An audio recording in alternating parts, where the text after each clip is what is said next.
Speaking of which, let's talk about Trump's cases. I don't think we need to necessarily get into the details of the case itself. We're trying to more focused on the effects of the convictions that he's now been found guilty of. That doesn't sound right, but the guilty verdict from the jury and how it's going to affect, in particular, his gun rights. So this is state convictions, right? These are felony convictions in the state of New York. This was not a federal case.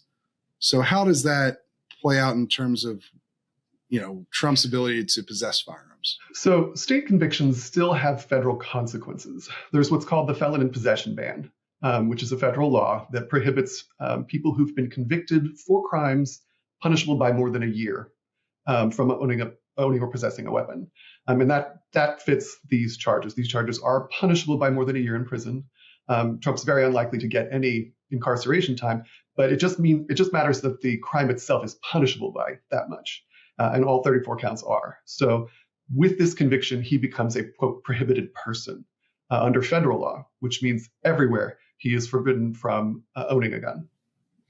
Yeah, and I imagine that there's state statutes that mirror that federal statute as well, both in Florida, New York, Florida, where Trump resides, is one of those states that also has a felon in possession ban, which would apply to him if the convictions stand up on appeal.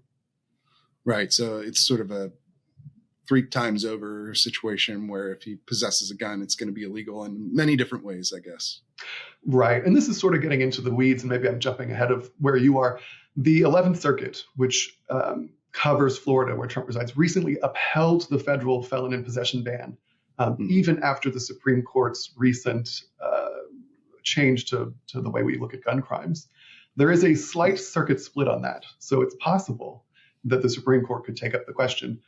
Right. But I think unlikely at this point. It's a little early. And of course, we still have a couple of Second Amendment cases coming from the Supreme Court this term. By the end of June, they may offer some clarification on how that's going to work. Yeah, I definitely want to get more into that later on the show. But first, I want to just talk about sort of the practical effects here. So first off, there's some quibbling I've seen among reporters on the specifics of what it means to be convicted.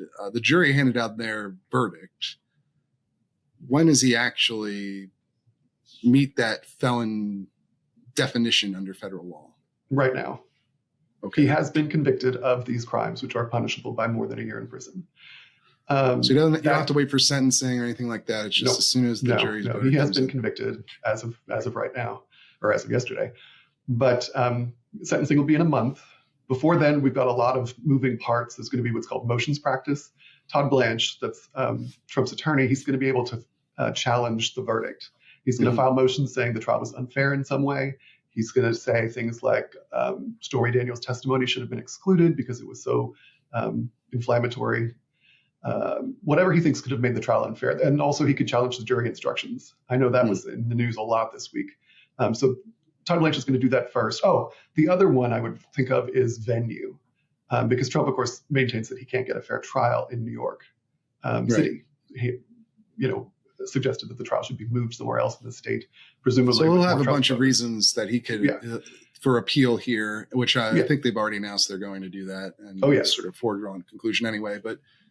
But and so how does that affect this as the appeals process move forward? I'd imagine it doesn't have any effect. He's still going to be a prohibited person. Yeah, he's a prohibited person until the convictions are overturned or expunged. That's the other route, and we can talk about this when we talk about his gun rights.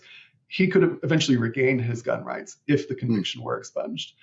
Right, although there's some complications to that too. Yeah, that's way down the line. At the moment, he has July 11th is going to be sentencing. Before that, he's going to sit down with a what's called for a pre-sentence report, where he has to do an interview, and then they decide what their recommendation is going to be in terms of his sentence, which, like I said, it's unlikely to be jail time or prison time because he's a first-time offender.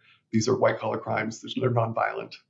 And also, I don't know how much the court's going to weigh that factor, but it's going to be really hard to imprison a person who's under 24/7 protection by the Secret Service, because you're essentially imprisoning his Secret Service agents too. Right. We'll get to some of the weirder implications of all this. To answer your question, though, about what happens, he has until August 10th to file for appeal. And then even after the appellate division in New York takes it, their New York Court of Appeals, which is their highest level court, they can take the case. And after that, the Supreme Court of the United States could take the case. So that's got a very long process to work out, that's going to go way beyond the election. Yeah.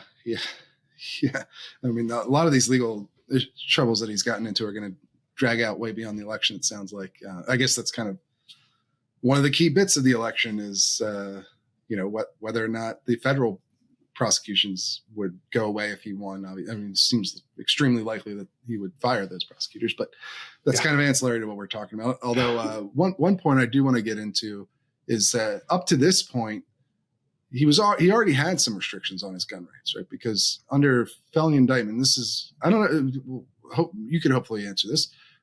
Is it just for federal felony indictments, or is it any felony indictment where you can't obtain new guns during that period? Yeah, during this process, and first of all, he is under federal indictment, so that's covered too.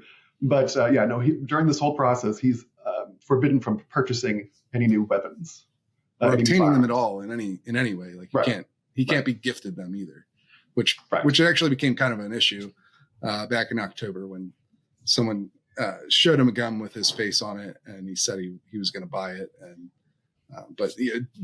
actually a fairly common thing for pro-gun politicians to have somebody give them a gun on the campaign trail would be a crime here, even before this felony indictment. Right? Yeah, and even before now, but certainly now, he cannot take possession of any firearms. Any firearms that are in his possession, he needs to dispose of. They need to go to somebody else. Right, and we don't necessarily know if he personally owns guns. Obviously, his sons are very big gun enthusiasts, especially Don Jr. Trump himself has had a concealed carry permit in the past in New York. Presumably, he has owned guns before. I'm sure people have given him commemorative guns, as people want to do with pro-gun politicians, or people like Donald Trump. And so it's not clear if he owns any at the moment. Let's say he does. What's the procedure he's going to have to follow now? Well, he needs to sell them, give them away. They need to not be in his possession anymore, which means anything he's got at his residence in Mar-a-Lago, that has to go to somebody else. And of course, we don't really know whether that will occur or how it would occur. But just, to be in compliance with the law, he cannot possess a firearm anymore. And there's an aspect of this that I think a lot of people don't really know about or understand, which is called constructive possession, where this usually comes into play with stuff like people's spouses. If you're convicted of a felony or you're some other way a prohibited person under federal law, your spouse can still own guns if they're not prohibited. However, they can't own them in a way that you would have access to them. Is that basically? Yeah, usually it turns on access and control. In other words, who has the ability to access and use that weapon? And we, like I said, we do see this in spouse cases. Usually, if the police are serving a warrant on, for example, an apartment that a man shares with his spouse, and the spouse, and the man's a felon, but the spouse isn't, and they see a gun in plain view on the coffee table. Well, whose gun is it? She's going to say, "Oh, it's mine," but he has access, he has control. There's nothing stopping him from possessing that gun. So in a circumstance like that, we would say that, oh, you're a felon in possession. This is constructive possession. So Trump is going to have to worry about that in terms of Mar-a-Lago. I mean, he owns the place. He has access, presumably, to all of it. Anybody who wants to keep a gun there, it has to be very clear that those aren't Trump's guns.